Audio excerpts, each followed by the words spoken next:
In this video, I'm going to teach you how to connect Sony ZV1 to iPhone. It's a very easy process, so make sure to follow along.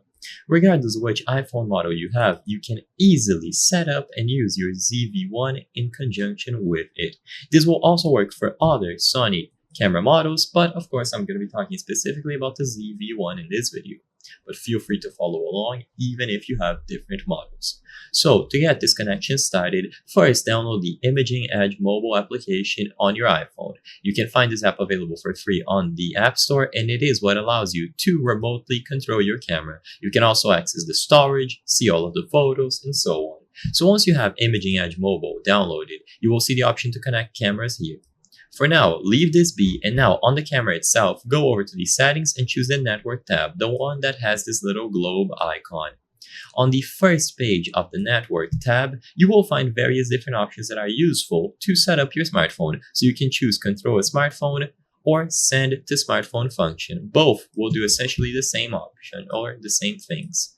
So make sure that either of these are enabled, so they must be set to on.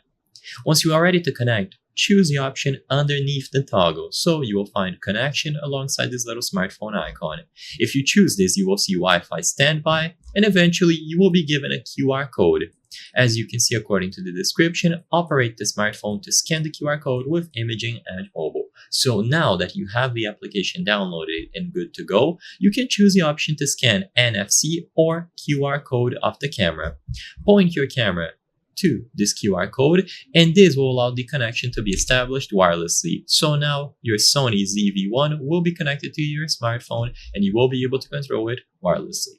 So I hope I was able to help you. If this video helped you, please consider subscribing. As you can see, 83% of the people watching our videos are not subscribed. By subscribing, you can help us from the channel make higher quality videos. Thank you for watching, and I'll see you on the next one.